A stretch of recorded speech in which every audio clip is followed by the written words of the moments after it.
and welcome to a brand new episode of your favorite program, Planet Rise, on Canal de English. I promise you today is going to be a very special edition of the program because we have a very special guest, our first female guest. I will let you discover her just right after this break.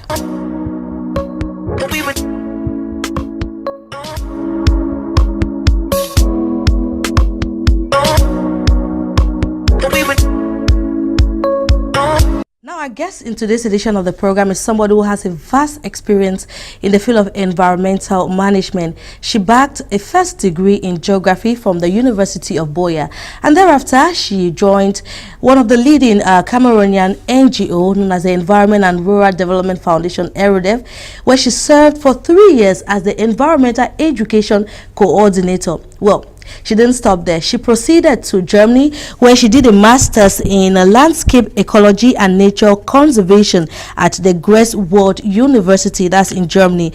She's currently the environmental education specialist at a London-based NGO known as the African Conservation Foundation, the ACF. Hello and welcome to the program, Mahah, Vladimire. Thank you very much, Leke. I know it might also interest you to know that she's also my twin. Yes. Well, somehow, well, you are just getting to the country from Germany. How are you enjoying Cameroon? Well, I'm happy to be home. Yes, home for me. I'm glad to be home, to meet you again, and to see the great things you have done with Planet Rise. Okay, that sounds nice. Now, in 2015, the United Nations carved out this phrase known as Education for Sustainable Development, which was really like paying attention on the need to empower communities to change the way they think and work towards a sustainable future. As somebody who is working to promote this agenda, what would you say is the role of education and sustainable development? It's indispensable. It's really important that people should know what to do, how to do it, why they are doing it, and how they can do it. Because, I mean, without education, all of this environmental protection propaganda won't be going on. It's because now we know, or some people have finally realized, that we are doing harm to ourselves by harming the environment, and that's why everyone is, or most persons and international bodies are getting into it now. So it's because they are now educated about at least what is happening, and they can do something about it. So without education, we are most often very handicapped to do anything about what is going on. Okay, when we talk of environmental, when we talk of education for sustainable development, what actually does it englobe? Well, it englobes a lot of things. It's a process that allows individuals to explore environmental issues and to find probably solutions on how humans can live together with the ecosystem sustainably, we say this. So it's educating the young generation, the older generation, on how to impact the environment positively in order for them to have in return a better life. Now, when we look at Cameroon, we realize that we have so many problems when regards to the environment. Right. We have the issue of poaching, which is on the rise. I mean, we have waste management problem. We have water-related issues, deforestation. The problems are many. I mean, how do you think education can help address some of these issues? I really think education is a top priority, and first of all, as I said, people need to know. Like when we were growing up in secondary school, we mostly learned about the global issues, earthquakes, global environmental issues. I would say earthquakes and tsunamis, things that we really do not experience them here, and we could not really relate to them. So I think if we educate ourselves on what is happening around us and the impact that is causing to our personal lives or our day-to-day life, we will get more involved in protecting the environment. Now, how do you push this form of education? Is it by using the media? Is it by going to maybe secondary schools? Because I know you've done a lot of work as far as educating young people on different issues about the environment is concerned. How do we really make this education a reality? There are various approaches used around the world, but I push forward. I call it the bottom-top approach, where we learn first from the basics, from what is happening around us, then we can go up to the global level, and wherever it is, be it in schools, in local communities, at the government level, we need to address issues which are first of all around us. That's my main priority. That's my main focus, and also go more practical.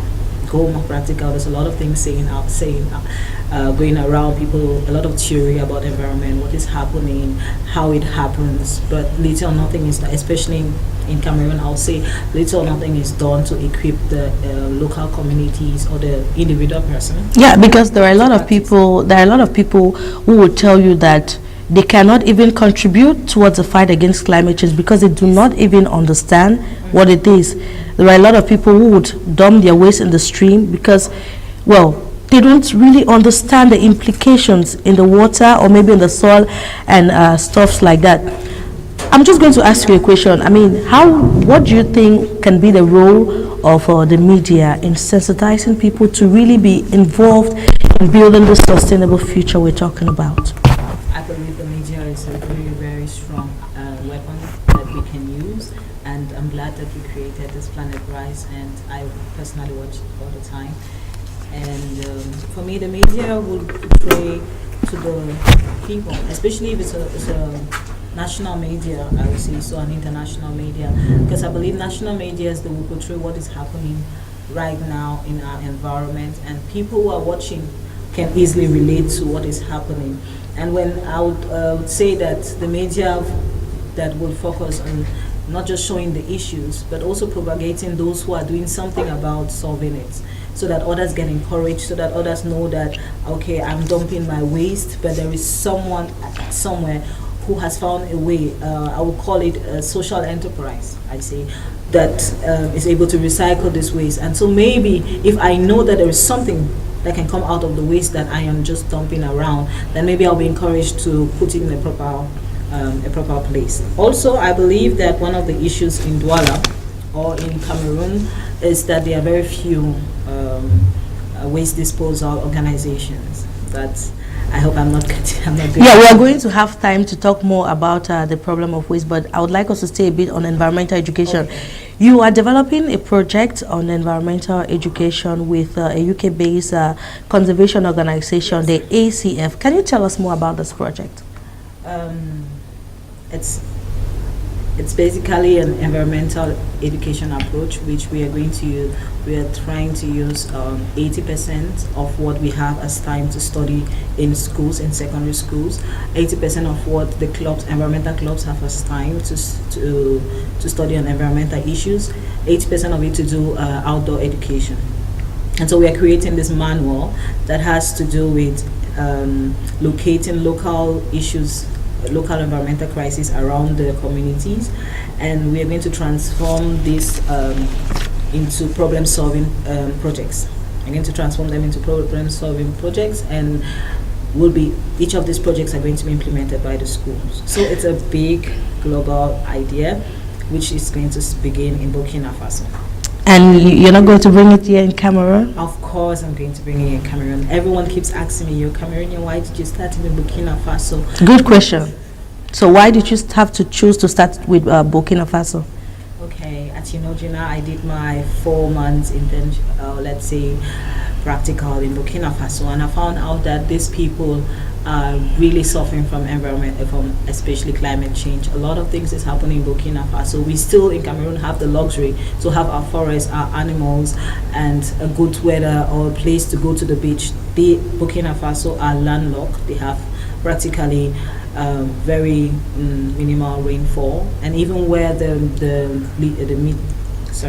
even where the rainfall is high, the soil is so impoverished. So the people practically live from exports, even for their foods, or they use genetically modified plants. And so I found all these things really pertinent. So it was rather, I would say, it was on one hand because the need is higher, really high, and on the other hand because they really have a very good government. They are more receptive. They are more receptive in the government. It took me just an hour to get to the Ministry of Environment and convince them for the project. Which is sometimes a bit complicated here in Cameroon because of bureaucracy.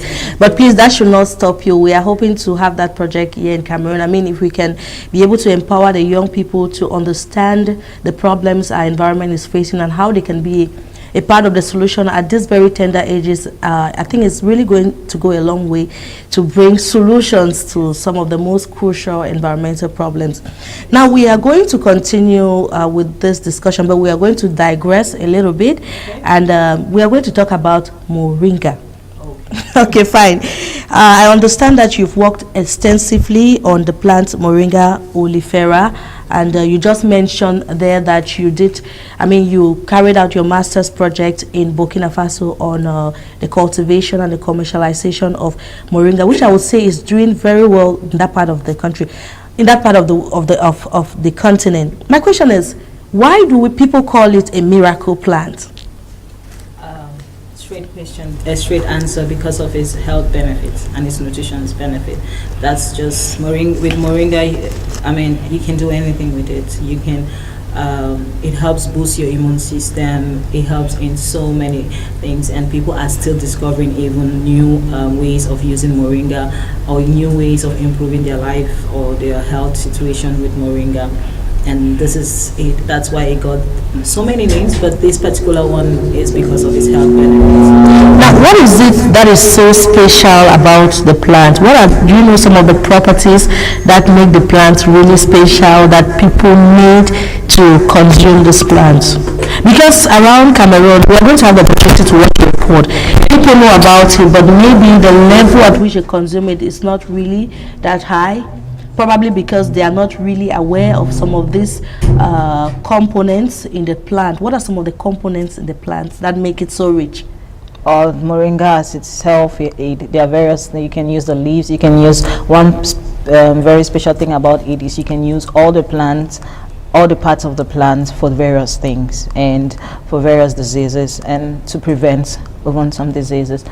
There's a very wide study of Moringa, but most people use it for diabetes, to get down sugar level, also for high blood pressure, the seeds especially for high blood pressure. If you're a high blood pressure patient, you're advised to eat like 3 to 4 of the Moringa seeds a day.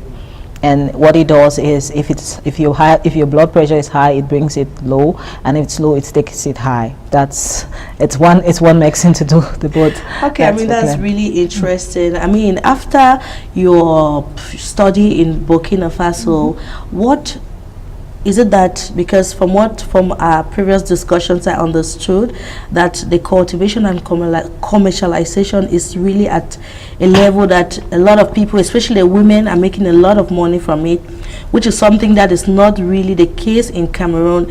What is it that the people of Burkina Faso are doing right as far as the cultivation and the commercialization, the use of Moringa oleifera is concerned, that we are not doing? What can we learn from them? Just tell us about your Burkina Faso experience. The people there, as you know, I worked with a women group from a local community who they were growing Moringa in 6 hectares of land, and they were transforming it into into dry leaves, and they were exporting it to Europe through a foundation. And so what they do there is, first of all, they have appreciated the use of Moringa. And so you would find that every household has a plant. Okay. Every household in this region of the country has a Moringa plant, and they use it for everything in their household. So with Moringa, you can just dry the leaves, but it has to be dried not directly with the sun. It has to be dried in a confined area, and like in an oven or what? Not in an oven. You are going to destroy most of the properties. Just like you spread it in your home, let me say, so not exposing it to sunlight. Okay. You just spread it in your home, and then it's going to dry up, and you just make a powder out of it. It's odorless, it is tasteless, so you can use this powder to add in anything that you're eating. It won't really change much about the taste. And so this is what they do. They use it in almost everything. They fry what we locally call beignet with it. They do cakes with it. They put it in their drinks. They use it as a food supplement for almost everything. And I learned they also have plantations of Moringa. Yes, they also have plantation, but you should know one thing, Gina, is that planting Moringa as a plantation agriculture is not something that has been really done in the years. And so in this project especially, we were researching on most people were researching on what are the biological properties, what would we need to be able to produce moringa in such a large scale and in a plantation, because a lot of things count, and needs to be pollination, there needs to be how much water we need. I'm not going to go into the details. I'm really not an expert in that. Okay, at this particular point in time, ladies and gentlemen, I'm going to invite you to watch a report we did on the benefits of the plant Moringa oleifera that some Cameroonians are already exploiting. After this report, we are going to continue chatting with our guest, the power lady, Mahah Vladimire. Stay with us. Rural poor population face challenges to maintain good health. For this reason, most have turned to Moringa oleifera, a small, graceful and deciduous medicinal tree known for its healing potentials. What made me to plant them, I knew it was a miracle tree. I have given people around me, they have tested. Like I have one woman, she had high blood. She came, I gave her just the tea. I gave her instruction. I told her, you drink in the morning 1 cup, in the evening 1 cup. You chew 3 seeds. She tried it. In 2 days' time, in the southwest region of Cameroon, some farmers say this plant has helped them improve their health situations and save the sums of money they would have used to buy drugs. Moringa has helped me when I'm in my menstrual cycle, when I'm feeling a lot of pains. I drink a little bit of moringa and the pains will be subsided. A local NGO in Boya says they introduce farmers to moringa to help them save money while improving their health conditions. The farmers were working with very low, poor communities, and as such we realize that farmers don't have means at times to go to the hospital. We have to bring in this moringa because moringa is highly medicinal. Research indicates that moringa helps to balance sugar levels, thus fighting diabetes. A compound in moringa inhibits the growth of skin and prostate cancer cells. Moringa also helps combat rheumatism, cramp, and joint pain. This plant increases the body's natural defense mechanism, and thus it is prescribed for AIDS-afflicted persons. The growing and transformation of moringa has also become a big business and a major source of income for some local people. It is crushed, transformed, and consumed as tea or cooked with food. And because of its many healing capacities, some have termed it miracle tree, cure-all tree, and tree of life. Thanks for that report, and you are still watching Planet Rice on Canado English. We are going to digress a bit and talk about something different from moringa. This time around is a problem that it's very common in most towns in Cameroon, especially Cameroon's economic capital, Douala. Is waste. And I'm going to turn to you, Mahah Vladimire, with this question. I mean, when you look at the city of Douala, at almost every junction, we find this heap of waste littered. In other towns, it's the same situation. What do you think the problem is? I believe the problem, for someone who grew up in Douala, I believe one of the problems is there's an increasing population in Douala. And this population keeps on creating more waste than there are disposable points. And so it's about, one thing is about the limited amount of disposable points, or I would even say there are very few agencies in Douala or in other towns who are responsible for such disposal. Also, I would say it's education from our basic learning from primary school. We are not off from home. We are not really taught on why we shouldn't throw paper on the streets, or why we shouldn't just dump waste anyhow.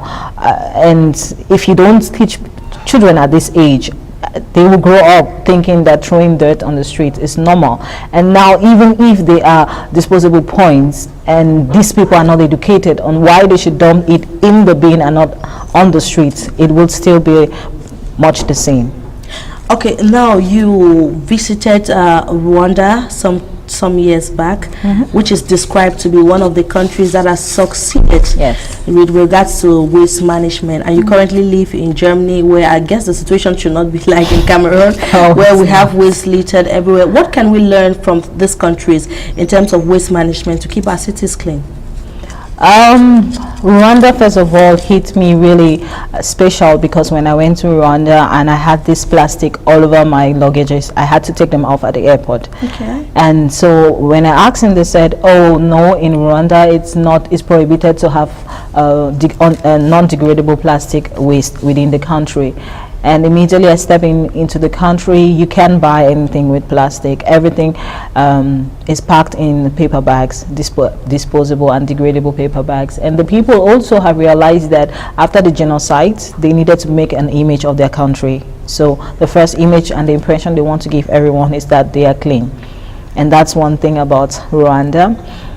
In Germany, I mean, first Rwanda, because it's good to make this compare these two, because they are both on the African continent trying to develop, and now again to Germany, where it's more developed, more organized. They have of course, as you said, we wouldn't find waste on the floor, but they have their own reasons why this wouldn't happen, and it's a lot of procedures. If you have to drop a waste on the street, you feel even guilty, you know, and you immediately get into the into Germany, into Europe, you see everywhere so clean, and you get incorporated in that attitude of not being able to drop anything on the street. You feel like this guilt within you.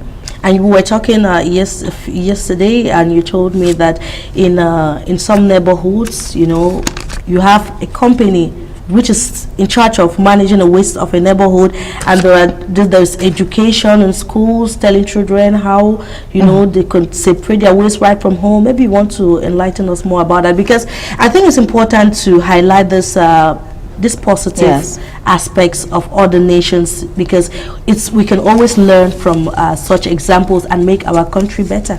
Yes, I would say first for the schools or for the education. From Germany, you have like about 3 to 4 different types of bins. You have the yellow, the green, the red, and the blue, and each of them means something. So they're this colorful because one is hazardous waste, and another is household waste, what you can use as manure also. And the children are taught from school how to separate their waste and where to put what. So on all the streets you will find these bins. And for household, every household has to make sure, every landlord has to make sure that before you construct your house, or while constructing, one of the main things you have to meet, or one of the main certificates you have to get, is how is the waste going to be disposed. So you need to answer this question as a landlord before you construct the house. So you already know that if this person is coming into my house, I have this is where and how the waste is going to be disposed, which I think is one of the main points. And one last thing too I would add is that these landlords do not only make sure, but they pay a kind of a fee for that. Okay, that's really interesting. I mean, we've really had an interesting chat, and we are drawing towards the end of this program. I mean, for those that are watching you right now, what last words would you tell them as far as education? I mean, I'm talking about education because that's really your specialty is concerned. And I guess you mean environmental education. Of course. I would say that get informed, have the desire to get informed. Why? Ask yourself, why is everyone globally talking about environmental impact, talking about environmental change, or let's say climate change? There is a reason behind it. It's not just news, it's not just a lie, or it's not just a myth. It's happening. And if we are not yet if we are not doing anything about it in Cameroon, maybe because we are not feeling the impact in our local homes, or we are, but we don't just know it. So I would say get informed, watch the TVs, the news, check around your house what is happening, and if you see someone who is trying to do something about environmental protection, make sure you're one person that encourage that person. Oh, thank you so much for coming on the show. Thank you very much. And before we go, you want to shout out to somebody? Oh yes, I want to shout out to my friends in Yaoundé, my family. I want to shout out to the Akam family, and I want to also shout out to one of my two little ones, Jude Eric and Pasma. We're going to be celebrating their wedding on the 14th of April. Thank you so much for coming, Mahah. Thank you very much, Gina, for having me. And I'm sure you're going to enjoy your stay here in Cameroon. I'm very sure. And well, ladies and gentlemen, that's how we saw it for this edition of the program Planet Rise on Canado English. Of course, if you think you're doing something positive on the environment and you want us to shine a light on your activity, you can contact us. Our number is on the screen. Of course, you can also like our Facebook page, Planet Rise, to stay updated about environmental related issues that we are following. Thank you so much for watching. Until be a fortnight, goodbye. But of course, stay tuned for more programs on Canado English.